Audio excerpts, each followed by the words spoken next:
Jumpa lagi di Radio TV. Iya, untuk laptop yang tipis dan ringan seperti yang di sebelah saya ini, biasanya masalah terbesarnya adalah performa grafisnya.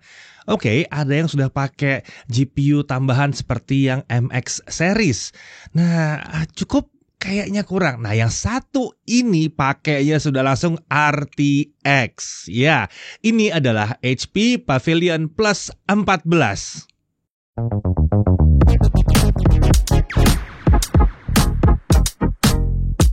Oke, Pavilion Plus ini adalah sebuah lini baru dari kelasnya Pavilion.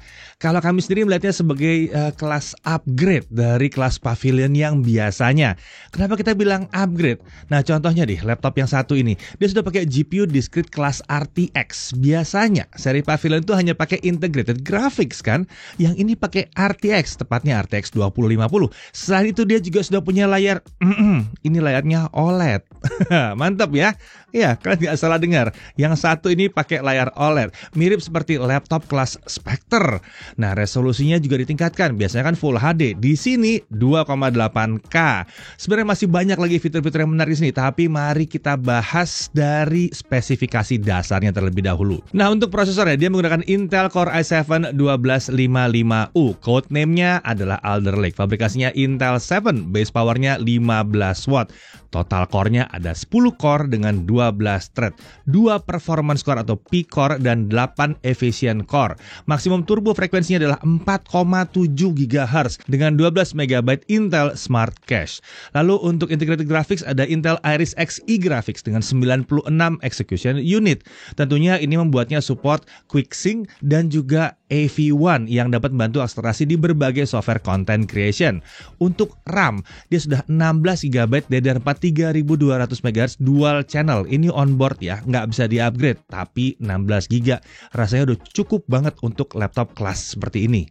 Untuk SSD, waduh, ini luar biasa. 1 TB SSD NVMe PCIe. Kita tidak menemukan slot ekspansi SSD di sini, tapi ya udah 1 tera, udah wajar sih ya. Nah, untuk GPU tambahannya dia menggunakan Nvidia GeForce RTX 2050 laptop GPU. Ya, sebelum kita udah pernah bahas ya bahwa si RTX 2050 ini spesifikasinya mirip dengan RTX 3050 yang untuk laptop. Perbedaannya terletak di memory bus. Kalau 3050 itu di 128 bit, yang 2050 ini di 64 bit.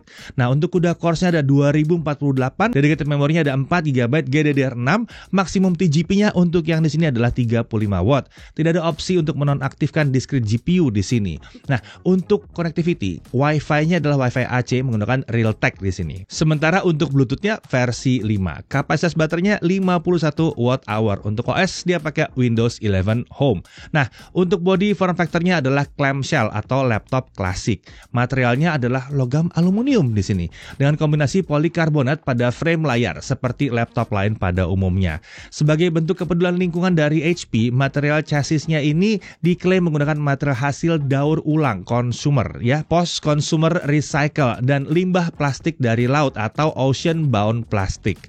Untuk warna ini adalah natural silver aluminum dengan finishing matte atau doff di sini. Untuk desain, ini desain bodinya secara sekilas mirip dengan laptop HP Pavilion yang baru, tergolong polos dan simple dengan logo HP kelas Pavilion di bagian belakang layar. Desain simple ini bukan jadi masalah ya, karena malah membuat laptop ini terlihat profesional. Di bagian belakang bawah layar terdapat bantalan karet kecil yang menjaga agar casing laptop di bagian itu tidak bersentuhan langsung dengan alas atau meja. Nah, untuk dimensi panjangnya 31,3 cm, lebar 22,4 cm dengan ketebalan 1,84 cm.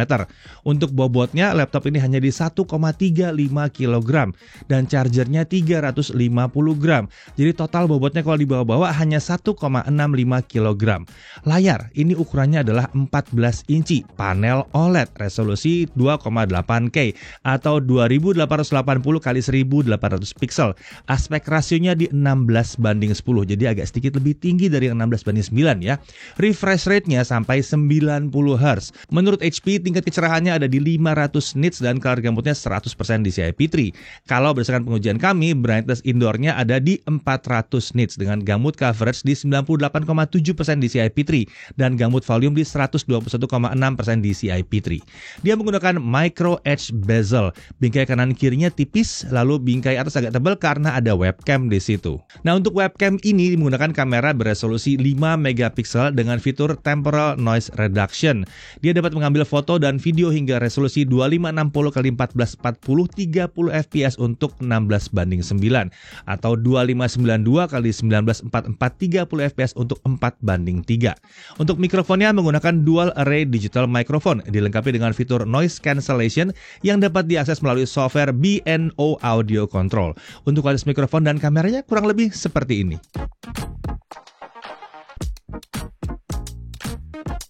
Ya, kali ini kita akan menguji fitur noise cancelling yang ada di laptop HP Pavilion Plus 14. Jadi gimana hasilnya?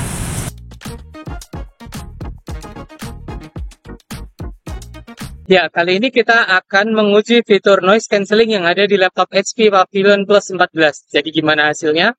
Dan ini adalah kualitas webcam dari laptop HP Pavilion Plus 14. Jadi gimana hasilnya? Untuk sistem audionya dia menggunakan Bang & Olufsen dengan konfigurasi 2 speaker. Letaknya di bagian bawah kanan kiri laptop. Terdapat software B&O Audio Control yang dapat digunakan untuk mengatur preset audio dan equalizer.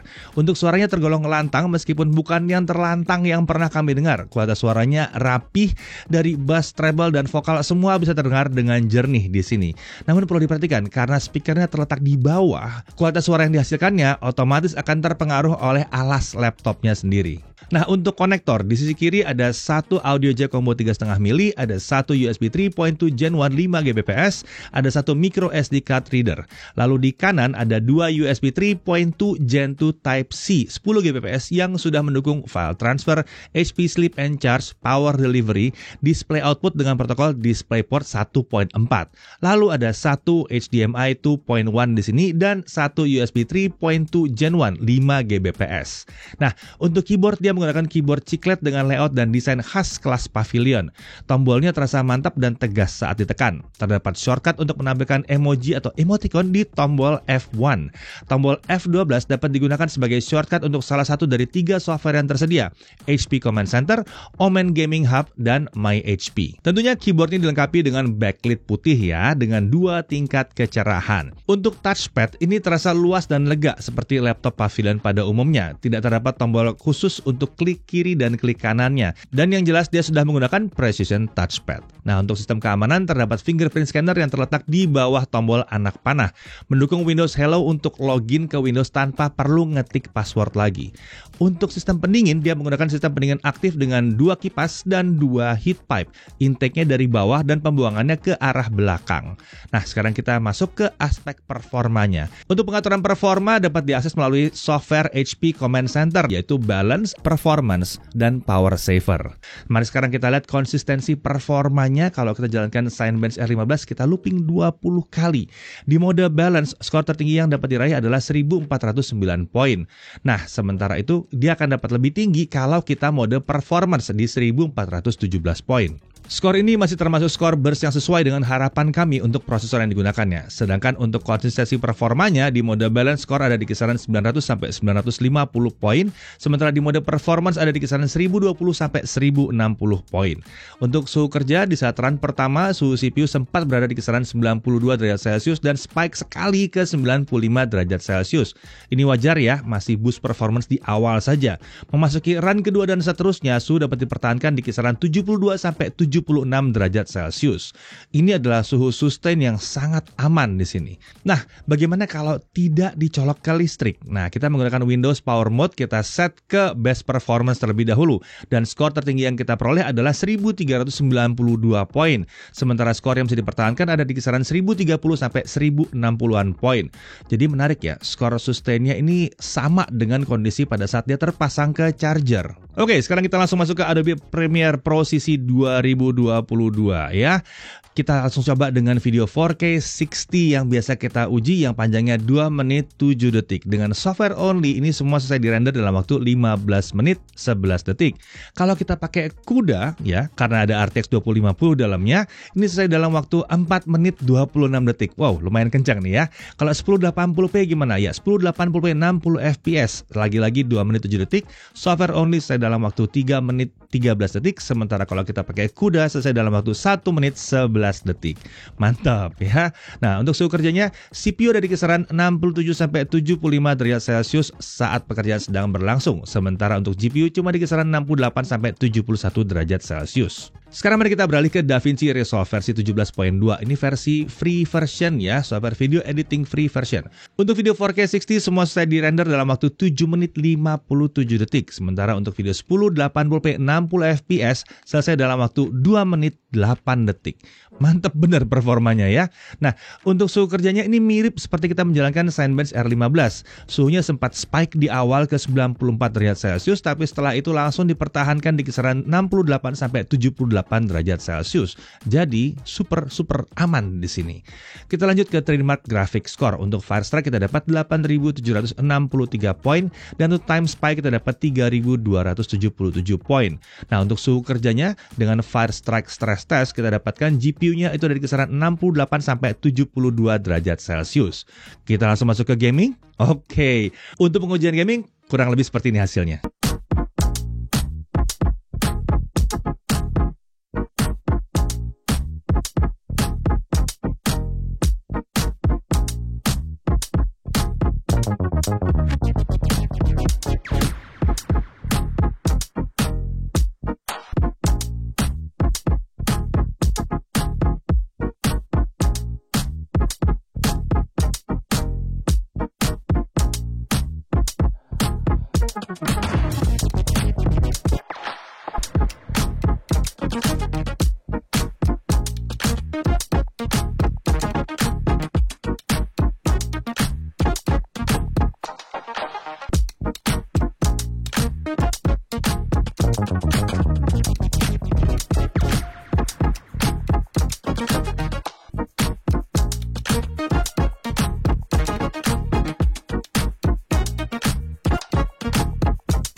Nah, di GTA 5 ini selama setengah jam suhu CPU terlihat ada di kisaran 67-73 derajat Celcius, sementara GPU ada di kisaran 64-66 derajat Celcius. Jadi benar-benar nggak ada masalah. Untuk suhu permukaan, kita lihat bagian terpanas ada di area kanan keyboard mencapai 42 derajat Celcius. Ini bukan jadi masalah ya, karena area ini jarang sentuh saat kita main game sekalipun. Area tengah terlihat di kisaran 35-39 derajat Celcius dan area kiri ada di kisaran 30-32 derajat Celcius. Untuk palm rest ini aman, ada di bawah 35 derajat Celcius. Kita lanjut ke pengujian storage-nya. Nah, dengan Crystal Disk Mark kita dapatkan bahwa kecepatan bacanya adalah 3140 Mbps dan kecepatan tulisnya ada di 1769 Mbps. Kecepatan yang tergolong standar dan lumayan kencang untuk SSD PCIe Gen 3 seperti ini ya. Nah, lalu kita lanjut ke baterai test. Brightness 50% dengan volume 25%. Modenya ada di balance. Hasilnya untuk video playback 1080p adalah 9 jam. Hasil yang ya kurang lebih rata-rata lah ya dari yang kita harapkan ya. Nah, untuk charging gimana? 30 menit pertama kita dapat 30%. Sementara itu untuk dari kosong sampai penuh dibutuhkan waktu 2 jam 20 menit. Sedikit saja lebih lambat dari harapan kita yang harapan kita biasanya 2 jam ya. Ya nama 20 menit oke lah di sini. Lanjut ke harga dan paket penjualannya. Untuk harga dia ditawarkan di 17.999.000 dan ini sudah mencakup HP Exclusive Bag, Microsoft Office Home and Student 2019 dan garansi resmi 2 tahun dari HP Indonesia dengan Accidental Damage Protection di 1 tahun pertamanya. Nah, buat kalian yang mungkin butuh Accidental Damage Protection tambahan atau ADP tambahan, kalian juga bisa membeli paket tambahannya yaitu HP Care Pack saat membeli laptop ya. Harganya adalah 1.339.000 yang mencakup garansi tambahan Accidental Accidental Damage Protection selama 3 tahun dan garansi on-site dengan respon maksimal 3 hari setelah menghubungi customer service. Ini opsi yang menarik ya. Kalau misalnya mau beli laptop ini plus ADP 3 tahun, harganya masih di kisaran 19 jutaan. Sepertinya buat orang tua yang mau beliin untuk anak yang baru masuk kuliah, ini pas banget ya. Nah, oke. Hal yang perlu diperhatikan. Pertama, RAM-nya onboard, jadi tidak bisa di-upgrade. Walaupun memang udah 16 GB dan langsung dual channel. Rasanya udah cukup sih sebetulnya ya. Kemudian, di sini belum ada konektor Thunderbolt. Ya, sebetulnya karena ada RTX 2050 juga di dalamnya ya nggak terlalu dibutuhkan ya. Lalu kemudian daya tahan baterainya bukan yang paling hebat yang kami lihat di kelas harganya. Nah, kita beralih ke poin yang menarik. Dia sudah menggunakan prosesor Intel Core i7 1255U dengan 10 core. Ini udah kenceng bener ya. Dia pakai RTX 2050 yang jelas masih bisa dipakai buat main game, masih bisa dipakai buat content creation juga. Kenceng lah pokoknya di sini. Apalagi GPU ini sudah support DLSS. Jadi kalau mau gaming harusnya lancar di sini, game-game modern nggak ada masalah ya. Lalu kalau untuk suhu kerjanya tergolong sangat-sangat aman di sini. Storage SSD-nya udah lega banget di 1 TB. Layarnya spesial banget, mirip HP Spectre. Dia udah pakai panel OLED resolusi 2,8K, 100% DCI P3, refresh rate 90 Hz, kekinian banget. Konektornya juga lengkap dan masih ada micro SD card reader juga di sini. Webcamnya 5 megapiksel dan bisa rekam gambar hingga 1440p 30 fps. Dia punya sistem keamanan biometrik berupa fingerprint scanner juga di sini. Garansinya udah 2 tahun dengan opsi upgrade ADP 3 tahun. Ya, kata-kata plus pada HP Pavilion Plus 14 ini menurut kami bukanlah hanya sekedar gimmick aja di sini. HP benar-benar menawarkan berbagai peningkatan yang signifikan kalau dibandingkan dengan seri Pavilion yang lainnya. Jadi, kalau kalian memang sedang mencari sebuah laptop yang tipis, ringan, serba bisa dengan performa oke, HP Pavilion Plus 14 ini bisa jadi salah satu pilihan yang sangat menarik untuk saat ini. Saya Deddy Irfan, Jakarta TV TV.